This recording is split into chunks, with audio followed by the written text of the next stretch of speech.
Buenos días. Soy con la voz un poco tomada porque con la reciente operación de las vocales estoy recuperándome, pero creo que se puede hablar tranquilamente, se puede ver. Además, no voy a hablar mucho porque desgraciadamente dirijo un departamento muy grande de teoría sociológica en la Complutense, que está en una fase terrible de fusión de departamentos, cambios trascendentales, y tengo una reunión a las 12 a la que tengo que asistir, porque si no mis compañeros me matan, porque les va en juego qué van a hacer en un macro departamento de 100 profesores, un departamento que somos 30 y tantos, ¿no? Bueno, pues vamos a empezar por señalar alguna cuestión que tiene que ver con las elecciones recientes y sobre todo con un comportamiento electoral que ha sido, digamos, deficientemente interpretado previamente, y que ha sido y está siendo, yo creo que también, al menos medianamente, interpretado a posteriori. Yo les recuerdo a ustedes, en general, personas ya que tienen profesionales, que tienen ya un conocimiento histórico de lo que es la sociología electoral y el comportamiento electoral, no solamente en esta región, sino en toda España. Les recuerdo lo que pasó en el año 96. En el año 96, yo recuerdo que durante un mes todas las grandes encuestas de todos los grandes medios de comunicación, prácticamente las mismas empresas que actualmente, en los mismos medios que actualmente, no existían entonces La Razón, pero ya existía El Mundo, ya existía evidentemente El País, ya estaban las televisiones. Bien, pues en el año 96, todas las oleadas hasta el último domingo previo a la votación señalaban una diferencia de casi 10 puntos o más, en algunos casos, como era Demoscopia en El País, ahora se llama Metroscopia, pero era la misma plantilla, el mismo director, aunque ahora también hay analistas nuevos y de mucho nivel, como puede ser Marco Sanz, sociólogo, o puede ser Pablo Ferrandiz, también sociólogo y politólogo. Bueno, pues daban más de 10 puntos al PP sobre el Partido Socialista. Era el último gobierno de Felipe González. ¿Y qué pasó? Pues que de pronto la diferencia fue de un punto y algo. Es más, por los votos de Madrid, que eran 200 y pico mil de diferencia, esa fue la diferencia total a nivel nacional. La diferencia total entre los dos partidos, cuando se anunciaba una diferencia de 10 puntos. ¿Qué había pasado? Pues habían pasado varias cosas. Había habido una campaña muy fuerte, previa, en los medios sobre la corrupción. La campaña había sido ensordecedora. Filesa, Malesa, Benaseiro, no sé qué, tal. Era la corrupción, era Roldán, era no sé cuánto, era el robo, era la apropiación indebida de todos los bienes públicos, era la corrupción. ¿Y qué había pasado? Pues que la gente, y luego la interpretación, la gente no ha tenido en cuenta ese hecho. ¿Qué había tenido en cuenta la gente? Esa era la pregunta. Yo recuerdo que hasta el mismo día anterior a las elecciones, en una conversación en distintos momentos con líderes de los dos grandes partidos, yo mantenía que había una realidad oculta que no había sido analizada. Bien, es verdad que las empresas de encuestas habían tenido sobre todo en la última oleada, una dificultad añadida, y fueron grandes tormentas que invalidaron determinadas zonas de línea telefónica, digamos, tuvieron que cambiar el trabajo de campo por las inundaciones en distintos sitios, hubo algunos problemas técnicos, pero eran oleadas de 10.000 cuestionarios o 15.000 cuestionarios. No olvidemos que la encuesta la última oleada, en algunos casos han sido 16.000 cuestionarios. Bueno, pasó eso en primer lugar. En segundo lugar, lo que pasaba, en realidad, de fondo, era que la construcción de un gran estado de bienestar, que tenía efectos reales en la población, en las familias, en los pequeños pueblos, en los grandes pueblos, las carreteras, los hospitales, las universidades, todo tipo de, digamos, elementos, las pensiones. Bueno, pues eso estaba digamos, de alguna manera en el subconsciente colectivo, como con una sensación de riesgo. ¿Qué puede pasar si se van los que han hecho esto? Y los que vienen, ¿qué van a hacer? Porque realmente había en el fondo en grandes zonas de España una sensación de riesgo, que solo algunos pequeños trabajos, y aquí vamos a la segunda parte, trabajos de sociología electoral, de análisis cualitativo, habían encontrado que no cazaban las encuestas. El funcionamiento de la encuesta era un funcionamiento de qué dice Vicente, lo que dice la gente. Las grandes campañas de medios, las grandes campañas de necesidad de cambio, de enorme presión para que el votante no votara más aquello que tenía que irse, hacían responder a la gente de una manera distinta a cómo ellos se iban a comportar después, por lo menos a una parte significativa de la población. De entrada vemos que hay un déficit de análisis cualitativo y un exceso de análisis cuantitativo. Las encuestas no bastan en momentos determinados. ¿Qué ha pasado esta vez? Ha pasado esta vez que hay un problema en Europa. En Europa no solamente es el Brexit. El Brexit es el corolario de una serie de problemas en Europa que vienen desde el momento de Grecia, desde los corralitos de Grecia, desde Syriza y la indignación compulsiva con la Europa antisocial, etc. Son los refugiados que llaman a la puerta. Son situaciones de incertidumbre con la gobernanza europea que no funciona, parece. Y esa es una incertidumbre muy fuerte. ¿Cuál es la huella de Europa en la sociedad española? En la construcción del estado de bienestar en España. Es una huella fortísima, profundísima. Hunde sus raíces en los años 80 y 90, nada menos. Estamos hablando de más de 25 años. Claro, las nuevas generaciones, que son menos, que son casi la mitad de lo que eran hace 25 años, no lo olvidemos, las nuevas generaciones piensan, no saben eso, no tienen por qué saberlo, o deberían saberlo, pero nadie tampoco ha puesto mucho interés en explicárselo bien. Creen que eso está ahí y que lo que hay que hacer ahora es otras cosas. Pero realmente hay una población muy numerosa que sabe que hay algo suyo muy importante, que pertenece también no solamente a su pasado, sino a su presente y a su futuro y el de sus familias, que está o perciben que está en riesgo.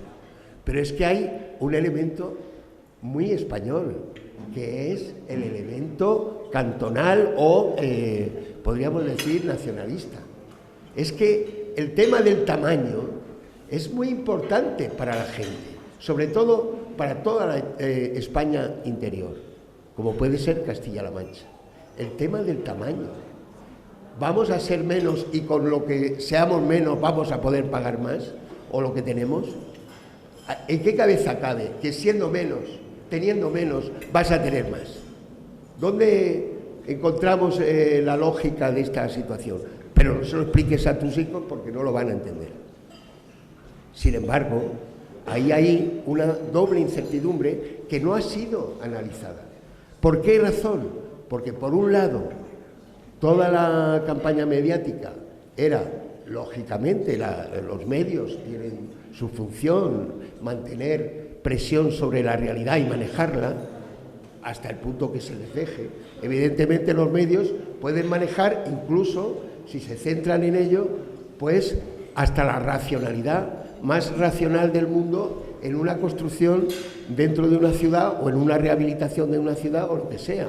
Si pueden manejar la realidad, también si se les deja, evidentemente, o si, digamos, no es que si se les deja, si uno abandona, como ha pasado en algunos casos, concretamente de la política española, si no hay una reacción frente a esta profecía que se cumple a sí misma, que es un procedimiento típico de la sociología electoral, pones en marcha algo que termina, aunque no sea verdad, termina siendo verdad, porque sus efectos son reales.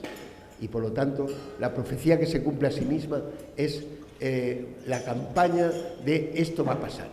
Hay sorpaso, hay sorpaso y hay sorpaso. Hay además una deficiencia nueva. Los analistas de los medios no son analistas profesionales, no son expertos, no saben sociología electoral. Los nuevos politólogos de los medios son politólogos de corte anglosajona, que no conocen bien la realidad española. Creo que, de alguna manera, vamos a encontrarnos con un déficit de sociología electoral que no se ha practicado suficientemente. Tenemos en todos los partidos una cierta perplejidad, algunas dudas, menos en el Partido Popular por el efecto de rearme y de euforia que significan los resultados, pero en el fondo hay que saber que ha habido aquí una situación analizada muy superficialmente, muy esquemáticamente, muy cuantitativamente, y que no se ha ido a la parte importantísima, el 50% de todo análisis electoral, que es el análisis también cualitativo, también de conocer, también antropológico-cultural, también sociológico-cultural, también de las raíces de cuáles son las situaciones que pueden valer para la toma de decisiones en un proceso electoral. Y finalmente, decirles que seguramente las ciencias sociales españolas estemos en uno de los grandes fracasos de la sociología y de la politología española, porque hemos abandonado el campo de las encuestas y el campo de la sociología electoral, porque deberíamos ser mucho más rigurosos. Cuando empezábamos en el colegio hace unos años a ser rigurosos y a pedir rigor, se nos decía que no fuéramos corporativistas. Sin embargo, cuando suceden las cosas que están sucediendo de perplejidad absoluta por unos resultados mal pronosticados, mal conocidos, nosotros reivindicamos la necesidad de ser rigurosos y de ser profesionales. Nada más, muchas gracias.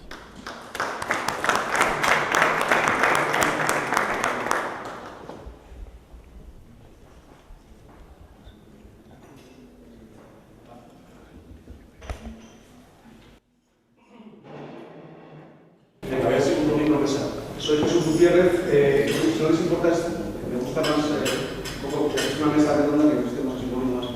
Bueno, para empezar, gracias a los compañeros del colegio, porque son unos héroes. Mantener el ejercicio de la profesión en una región sin esta titulación es de héroes. Y nos toca agradecer que consigan organizar algo así, con pocos recursos y en esta situación. Pero nos hacemos un hueco y es importante. La frase ideal para estos casos siempre viene a ser la misma. lo utilizan mucho los economistas, es muy difícil hacer predicciones, sobre todo si son de futuro. Claro, es decir, esto es lo que toca. Pero si todo el mundo lo de encuestas y dice que malas las encuestas, que mal, es verdad, muy malas, fatales. Alguien debería dimitir en alguna empresa demoscópica, por cierto. O alguien debería explicar alguna cosa. Aunque ayer escuchamos decir que nadie sabe lo que ha pasado. Sí, sabemos lo que ha pasado. Lo que pasa es que huele. Esto es algo vale. No sé si está... Está perfecto. Bien, pues después de estos agradecimientos, después de lo de las campañas, después de hablar de la profesión, que yo creo que corresponde reivindicar la profesión de la ciencia política, de la politología, yo quería decirles unas cuantas cosas, pues como digo aquí en dos actos. Lo primero es que las campañas sirven, y las encuestas también. Todas las grandes compañías hacen encuestas para ver el comportamiento de sus consumidores. Lo que no vale, lo que si alguien espera en una campaña, en una encuesta, un oráculo, alguien espera un augurio, bueno, pues allá él. Pero las encuestas sirven y mucho. Sirven no para decir lo que tienes que hacer, pero sí para decirte cuál es tu hoja de ruta. Pepe Bono, que creo que les suena a casi todos los que están aquí, perdía todas las encuestas, todas, y ganaba todas las elecciones. Alguien debería haber sacado una conclusión de eso, cuando se están publicando las encuestas. Pero lo cierto es que aquí estamos. Las campañas sirven, es una de las conclusiones que yo quería dejar claro hoy en esta mesa, porque han servido, porque les ha servido, sobre todo, sin ninguna duda, al Partido Popular, que tiene una campaña que hay que reconocer que se marcó unos objetivos claros, que consiguió lo que se proponía y que ha tenido buenos resultados. Y los que nos dedicamos a este ejercicio profesional, desde una perspectiva científica, si me permiten, hay que saludarla como una buena campaña. Hay una manía cuantitativista, nos gusta contarlo todo. O sea, estamos en un plan en el que todo se puede contar, todo se puede predecir. Bueno, la famosa, muy recomendable el enlace, porque es confidencial, es interactivo. Si ustedes pasan el ratoncito, es la última. Si pasan el cursor, es que aquí no se puede con estas cosas si pasan el cursor, verán lo que iba pasando y verán las tendencias. Sí, es verdad, había una realidad en las empresas demoscópicas y había otra realidad fuera. Ya saben ustedes, intención directa, estimación de votos, son cosas completamente distintas. ¿Cómo se puede estimar el voto si hay actores políticos nuevos, emergentes, que no te dan cálculo para poder decir, bueno, eso simplemente hay una tendencia? No se puede hacer, no se puede hacer. Por tanto, siempre habría que haber puesto muchas alertas sobre ese análisis. El voto, ya empieza a quedar claro, no son matemáticas, el voto no son algoritmos, ni es Big Data, el voto se define por emociones, por emociones. Está hasta calculado que hay un 1% de personas, yo creo que ha sido más alto en esta ocasión, que ha decidido su voto en la mañana de las elecciones. Un 1% de la mañana de las elecciones. ¿Es poco un 1%? Bueno, pregúntenselo ustedes al presidente de Austria. Parece que hoy por hoy el que genera la emoción, el que genera la emoción más fuerte, cuidado con las emociones, no siempre tienen por qué ser positivas, las emociones más fuertes, más intensas, más sean negativas o positivas, parece que conecta la victoria con esa emoción. Hay demasiados estímulos diarios que se reciben a través de la comunicación como para perder tiempo escuchando a nadie, como para perder tiempo leyendo. La prueba evidente es que estas campañas están siendo las campañas de la imagen, ¿no? TV, stupid, como decía Clinton en su rival, es de economy, stupid, es de TV, la televisión. En las campañas, fundamentalmente, es en ese campo de batalla, en esa arena en la que se dan las campañas. En el entreacto, después de ese primer acto, después de poner sobre la mesa, quitar de una patada las encuestas, quitar una patada las calculadoras y poner las emociones. En el entreacto, todos queremos tener una respuesta para aprender los datos y todos los que están aquí tienen un análisis y todos lo explicarían, todos. Y seguro que coincidimos en que nuestra región, gran parte del comportamiento electoral que se ha dicho, se explica por la dimensión rural de nuestro territorio y por la edad de nuestra población. Habrá que saque conclusiones y digan, claro, sí, las encuestas decían que Podemos estaba hasta por debajo de los 40 años, donde haya menos gente de 40 años tendrá menos voto. El voto rural es conservador. Bueno, no era así hasta el año 96, el voto rural. Empezó a ser conservador en el año 96. Con lo cual, cuidado con las conclusiones así extemporáneas, cuidado con las causas y las correlaciones. Una cosa es que haya una correlación entre dos fenómenos y otra cosa es que tenemos una causa. Bien, perdónenme este deje docente que vamos a hacer, no me puedo permitir el lujo. No me pagan nada, con lo cual puedo venir y contarlo como me parezca bien. Bien, les decía, esa dimensión de un territorio rural y grande, que les les habla hace 2.000 kilómetros a la semana para llevar el pan a su casa. 2.000 kilómetros a la semana. Esta región es grande, Bien. Caben muchas lecturas. Yo voy a hacer una. Yo voy a decir aquí, voy a dar una estrategia para el futuro a los que parece que nos van a suceder después, que son los políticos llamados a gobernar esta región. Miren, voy a hacer una ronda pregunta, porque esto es una mesa redonda. Yo no tengo respuestas.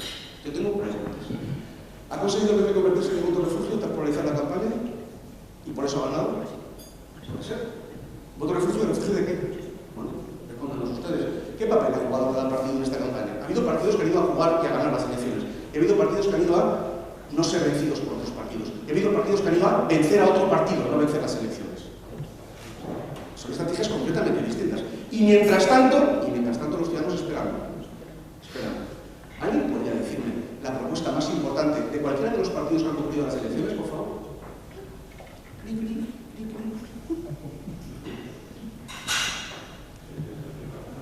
Bueno, aquí seguro que si alguien de aquí no me las puede decir, tendría ese alguien un problema. Bien, sigamos. Me refería a los mortales. ¿Sirven las redes sociales para ganar elecciones? No sirven para ganar elecciones. Podemos ganar las elecciones en Twitter sistemáticamente. Las ganamos las andaluzas y volver a ganarlas. No sirven. Desde luego hay que estar. Y por cierto, la estrategia de Podemos en las redes es muy eficiente y muy eficaz. Y hay que aprender esa estrategia. Todos los que se dediquen a esto. Por tanto, pero no vale solamente, no vale para ganar. Solo las redes no valen para las elecciones. Son muchos canales y lo que vale son los contenidos, no los mensajes. Hay quien pensaba que con el Facebook se van a ganar las elecciones en el Facebook. Lo cierto es que todo el mundo lo termina en su bolsillo. Lo cierto es que eso permite llegar directamente a la ciudadanía. ¿Y cómo se llega directamente a la ciudadanía? Desde luego, cuando son los partidos los que ganan a los ciudadanos no quieren saber nada. Prefieren escuchar a iguales. ¿Las elecciones son para ganarlas o para crecer en tu rival ideológico? Miren, esto, como yo no soy cuantitativista, no me puedo suscribir a esto. Es un gráfico muy sencillo. Está por colores, les sonará. Los colores también coinciden, curiosamente, con los colores de las tortugas ninja. No sé si se acuerdan. La tortuga ninja tiene colores también. Partido Popular, PSOE, Podemos, Ciudadanos, y ahí abajo, Izquierda Unida. Antes de que falta una tirita que sería que corresponde, lógicamente, a estas elecciones y las que hago con puntos. He puesto tres datos. He puesto 26J en esa columna, no con datos. 26J, el 20D en esa otra, 6 meses de diferencia. Pero voy a colocar ese, que a mí es el que me interesa porque me han dicho, oye, vente aquí y cuéntanos las elecciones en clave regional. Que todo el mundo va a hablar del Brexit. Yo es que soy muy de pueblo, entonces voy a contar esto como. Lo que yo he encontrado, mirando con mirada de politólogo, que nadie es perfecto, pero esto es lo que yo he encontrado. Bueno, que todo el mundo tiene una tendencia clara, como ven, incluidas, ¿vale? De que sacan menos resultados en las autonómicas que en las convocatorias generales. Todo el mundo, menos el Partido Socialista. La tendencia es igual. Es decir, cuando el Partido Socialista concurre las elecciones autonómicas, cuando lo que está en clave, cuando lo que está hablando es de región, con una emoción distinta, nos encontramos con unos resultados distintos. ¿Dónde se participa más? ¿En las elecciones municipales o en las elecciones nacionales? ¿Dónde está el voto más movilizado? Bueno, lejos de lo que pueda parecer, el voto está más movilizado en las elecciones nacionales, porque la televisión es la principal herramienta de agitación. En las elecciones locales se participa menos. Al final, esta es la tendencia que yo he encontrado en todo esto, les voy a contar. Bueno, estarían los datos desagregados, como ven, siempre provincia a provincia ocurre lo mismo. Provincia a provincia ocurre lo mismo, ¿vale? Ciudadanos, pues el último PSOE, porque verán que aquí provincia a provincia no ocurre lo mismo. Aquí, insisto, el PSOE sí tiene en la región, tiene una tendencia clara. Cuando las elecciones son autonómicas, cuando de lo que se habla es de la región, eso le da mejores resultados electorales. Parece que, por tanto, se podría concluir que igual que en otros territorios, en Castilla-La Mancha existe el denominado voto dual, o lo que otros llaman una discriminación del elector. Siempre recuerdo aquel caso, yo no sé si es cierto, me lo contaron, me van a permitir, aquella Córdoba con Julio Quinta de Alcalde, en el que, no sé si alguna vez hubo 3 urnas a la vez, pero creo que eran elecciones locales, elecciones autonómicas y elecciones nacionales. Y cada resultado en la misma ciudad, con la misma urna, con el mismo ciudadano, gana una fuerza política distinta. O sea, eso claramente el ciudadano tiene claro que vota seguramente llevado por una decisión no racional, que diciendo eso, sin emocional, pero que tiene muy claro lo que está votando. Aquí se da esa misma circunstancia. El voto es dual. Cuando las elecciones son nacionales se vota una cosa, cuando las elecciones son autonómicas se vota otra. ¿Por qué? Yo creo no haber encontrado una explicación, pero ya le digo, soy profesor, no soy perfecto. Ahí se ve un voto puesto. Ese voto dual es un voto identitario en las autonómicas que, bueno, disculpen haberse trabajado, me han encontrado cobijo en los postulados del PSOE, pero un voto más conservador cuando se trata de votos generales. Es decir, es un voto identitario. La clave aquí pasa por la identidad. Cuando analizamos cuando hacemos análisis electoral, la identidad juega un papel importantísimo en los resultados electorales. Cuidado, estoy diciendo identidad, no estoy diciendo ninguna otra cosa. Identidad. Cuando se ha trabajado en clave identitaria, en esta región, el partido que lo ha hecho ha obtenido los mejores resultados. Ese es mi análisis. Está confundido. Ese es mi análisis. Es la identidad. Se trata solamente de la identidad. Eso es lo que queda cuando todo falla. Cuando todo falla, no lo digo yo, lo dice Bauman, que es un señor con 90 años al que adoro, porque es muy pesimista, las cosas como son.